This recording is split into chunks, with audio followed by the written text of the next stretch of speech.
अस्सलाम वालेकुम। अली हसन रजवी IRC इस्लामाबाद से आपकी खिदमत में एक और प्रोग्राम के साथ। नाजरीन, हर शख्स स्ट्रेस में है आजकल। जिसको देखें वो यही कहता है टेंशन बहुत है, एंजाइटी बहुत है, स्ट्रेस बहुत है, समझ नहीं आ रही ज़िंदगी में क्या होगा, मसाइल बहुत हैं। हर बंदा आजकल यही कह रहा है, फ़कीर से लेके बादशाह तक, झोंपड़ी से लेके महल तक। किसी से पूछें, ज़्यादातर लोग ये कहेंगे परेशानियां बहुत हैं। और हर इंसान की परेशानी का लेवल भी डिफरेंट है, अलग अलग है। अमूमन जो बातचीत की जाती है वो इसी के इर्द गिर्द की जाती है कि ज़िंदगी के मसाइल बहुत हैं। ज़्यादातर पढ़े लिखे लोगों के साथ बैठें, बिजनेसमैन क्लास के साथ बैठें, तनख्वाहदार क्लास के साथ बैठें, आपको डिस्कशन के दौरान एक बड़ा कॉमन सा फ्रेज नज़र आएगा, सुनाई देगा कि ज़िंदगी में मसाइल बहुत हैं। हर बंदा ये कहता हुआ नज़र आएगा। मैं चाहता हूँ आज हम थोड़ा सा डाइसेक्ट कर लें, काट पीट के देख लें कि ये ज़िंदगी है क्या। मेरा एक जुमला आज बड़ा गौर से मैं जो कहने जा रहा हूँ, गौर से सुने और इसको याद रखिएगा। ये आपकी जिंदगी का जो पर्सपेक्टिव है वो बदल के रख देगा। जिंदगी में, लाइफ में 7 हिस्से दुख हैं, 1 हिस्सा सुख का है। ये प्रोपोर्शन है। Life is 7 portions of hardships and sorrows and difficulties and 1 portion of happiness only.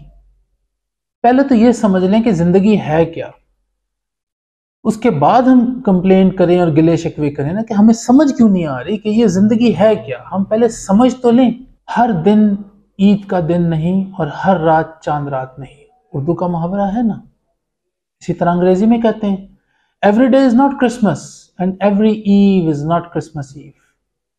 Eid साल में एक दफा आती है, चांद रात एक होती है साल बाद। 365 दिन गुजरने के बाद एक दिन ईद का आता है, खुशियों का। चांद रात एक दफा आती है। इसी तरीके से Christmas is once in a year and Christmas eve once in a year. Not every day is Christmas, not every eve is a Christmas eve. तो पहले तो ये एक्सपेक्ट करना ही छोड़ दें कि जिंदगी में हमें सुख बहुत ज्यादा होने चाहिए और दुख बस थोड़े से हों। प्रोपोर्शन ही गलत है। दुखों का हिस्सा 7 है और सुख 1 हिस्सा है। एक एग्जांपल देता हूं छोटी सी। आप रेस्टोरेंट में गए, आप जाके अपनी फैमिली के साथ बैठे, आपने खाना ऑर्डर किया। मेन कोर्स आएगा, पहले स्टार्टर आएगा, फिर मेन कोर्स आएगा। आप अपना पूरा डिनर करेंगे बैठ के, स्टेक्स खाएंगे, बिरयानी खाएंगे, पुलाव खाएंगे, कढ़ाई खाएंगे खूब, और आखिर में थोड़ा सा मीठा डिजर्ट, स्वीट डिश, थोड़ा सा, सिर्फ मुंह के जायके के लिए, पेट भरने के लिए नहीं। जिंदगी भी ऐसा ही है। जो सुख आता है ना, जो खुशी आती है आखिर में थोड़ी सी, और वो भी कभी है कभी नहीं है। तो ये कंप्लेन करना कि मेरी जिंदगी में मुश्किलात कम हो, आसानियां ज्यादा हो ही नहीं सकता, हो ही नहीं सकता। जो प्रोपोर्शन बनाई गई है ना जिंदगी में, वो बनाई ऐसे गई है कि 7 हिस्से आपके दुख के होंगे तो 1 हिस्सा खुशी का होगा। चाहे आप झोंपड़ी में रहते हैं या महल में रहते हैं, आप फकीर हैं या बादशाह हैं, प्रोपोर्शन यही है। नाजरीन, बड़े बड़े बुजुर्ग इस दुनिया से गुजर गए, बड़े बड़े सूफी इस दुनिया से गुजर गए, बड़े बड़े बादशाह इस दुनिया से गुजर गए। सबको छोड़ दें नाजरीन, सबको छोड़ दें। हजूर सल्लल्लाहु अलैहि वसल्लम, जिनके लिए पूरी कायनात बनाई गई थी, उनकी जिंदगी निकाल के देख लीजिए। क्या उन्होंने बड़ी सुख में जिंदगी गुजारी थी? यतीमी में उन्होंने बचपन गुजारा, हजूर सल्लल्लाहु अलैहि वसल्लम ने अपना बचपन यतीमी में गुजारा। जब थोड़े से बड़े हुए, इर्द गिर्द का माहौल क्या था आपको पता है। काफिर यहूदी तंग करते थे उनको, उनकी फैमिली को तंग करते थे। आपके ख्याल में जब उन्होंने ऐलान नबूवत किया तो क्या लोगों ने उनको वेलकम किया, उनको एम्ब्रेस किया?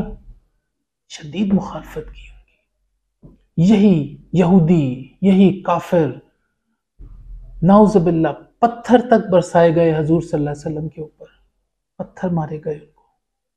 अल्लाह का पैगाम ही लाए थे ना, लोगों के लिए बेहतरी के लिए लाए थे ना, इंसानियत के लिए अल्लाह का पैगाम लाए थे ना। लोगों ने पत्थर मारे उनको। क्या वो खुशी से हिजरत करके मक्के से मदीने तशरीफ लेके गए थे? मजबूरी में गए थे। लोगों ने उनके इर्द गिर्द जीना मुश्किल कर दिया था। नाजरीन, ये मिसाल मैंने आपको उस हस्ती की दी है जिनके लिए ये पूरी कायनात सजाई गई है। ये सूरज, चांद, तारे, ये पहाड़, ये समंदर जिनके लिए बनाए गए हैं, मैं उनकी मिसाल आपको दे रहा हूं, किसी और की नहीं दे रहा हूं। उनकी जिंदगी निकाल के देखिए, दुखों से भरी हुई है, तकलीफों से भरी हुई है। क्या इस्लाम डिक्लेयर होने के बाद में सिर्फ सुख ही सुख थे? एक जंग, फिर दूसरी जंग, कभी साजिशें, कभी कुछ, कभी कुछ, कभी आपस में लड़वाया जा रहा है मुसलमानों को, कभी ये कभी वो। क्या उनकी फैमिली के साथ क्या हुआ? हजूर सल्लल्लाहु अलैहि वसल्लम के इस दुनिया से पर्दा फरमाने के बाद उनकी फैमिली के साथ क्या हुआ, उनके बच्चों के साथ, उनके नवासों के साथ क्या हुआ? कहां ले जाके उनको शहीद किया गया? करबला में। क्या आसानियां देखी उनकी फैमिली ने? या और बड़े बड़े हमारे जो गुजरे, बड़े बड़े लीडर्स गुजरे, रिलीजियस लीडर्स, क्या उनकी जिंदगी में आसानियां थी? मुश्किलात। और उनकी उन हस्तियों की जिंदगी में तो मेरा ख्याल है कि सुख का एक हिस्सा भी नहीं था। तो अब एक आम बंदा यहां पे आजकल के माशरे में बैठ के और ये एक्सपेक्ट करे कि मेरी जिंदगी में खुशियां कम क्यों हैं, या है ही नहीं, मेरे दुख क्यों इतने? बना इंसान इसीलिए गया है। 7 हिस्से दुख के हैं तो एक हिस्सा सुख का है। पहले तो ये आइडिया हजम कर लें, डाइजेस्ट दिस आइडिया फर्स्ट, कि हम जो इस दुनिया में आए हैं, हम मजे लूटने के लिए नहीं आए हैं। We are here to face difficulties, go through them, strive. इस चीज के लिए अल्लाह पाक ने हमें हौसला डाल के भेजा है, इस दुनिया में हिम्मत दे के भेजा है। जाओ, मुश्किलात को फेस करो, हिम्मत के साथ, हौसले के साथ। बैठ के रोना पिटना, गिले शिकवे करना, किस्मत को कोसना, अपनी किस्मत को बुरा कहना, लोगों को बुरा भला कहना, अपने आप को कंपेयर करना लोगों के साथ। क्यों करते हैं हम किसी के साथ अपने आप को कंपेयर? हमें नजर आ रहा होता है कि फलाना शख्स बहुत मजे में है, उसकी जिंदगी बड़ी पुरसुकून है, अंदर झांक के देखें वो आपसे भी ज्यादा दुखी होगा। आपको तो अल्लाह ने इतना सा दुख दिया, हो सकता है वो इतना बड़ा दुख लेके बैठा हो। ये अल्लाह की शान है। तो पहला असूल ये है कि स्टॉप कंप्लेनिंग। पहला असूल है जिंदगी गुजारने का। मैं आपको लाइफ स्किल्स के बारे में कुछ टिप्स दे रहा हूं ना। पहला असूल है जिंदगी गुजारने का, स्टॉप कंप्लेनिंग। गिले शिकवे बंद करें पहले। दूसरा असूल, रोना पिटना बंद करें। यकीन करें, रोने से, गिड़गिड़ाने से, लोगों के सामने अपने आप को मजलूम जाहिर करने से, विक्टिम रोल प्ले करने से, your problems are not going to be solve. कोई आपकी बात सुनेगा भी नहीं।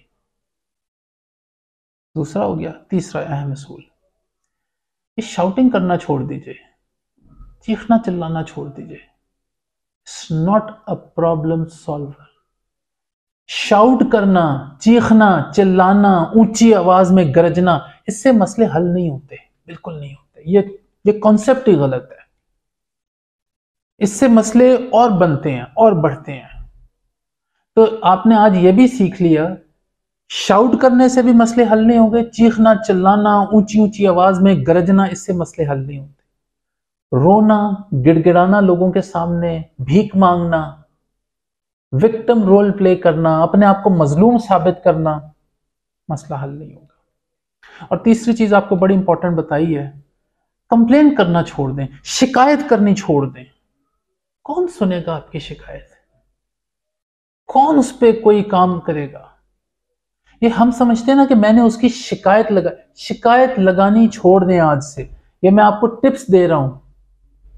आहिस्ता आहिस्ता आपकी जिंदगी में जो स्ट्रेस है वो कम होता जाएगा और आपकी क्वालिटी ऑफ लाइफ बेहतर होनी शुरू हो जाएगी। फिर भी जहन में ये रहे जो मैंने आपको फॉर्मूला बताया, 7 हिस्से दुख के हैं, 1 हिस्सा सुख का है। ये गेम है, ऐसी ही ये गेम, और ऐसे ही इसको खेल सकते हैं। कभी लूडो को उल्टा करके देखें, पीछे स्नेक्स एंड लैडर्स बने हुए होते हैं, सांप सीढ़ी। क्या पॉसिबल है कि उस गेम में से सारे सांप निकाल दें, सिर्फ सीढ़ियां लगी रहने दें और खेलें? पॉसिबल है? गेम का हिस्सा है, जहां सीढ़ियां हैं वहां सांप भी है। यही लाइफ है, यही जिंदगी है। पहले तो जिंदगी को समझ लेते हैं, एक्सेप्ट कर लेते हैं, फिर इसको जीना सीखेंगे।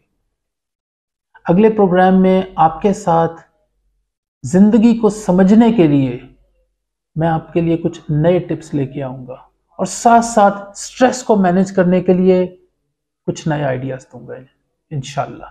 जब तक के लिए मुझे इजाजत दीजिए। अल्लाह हाफ़िज़।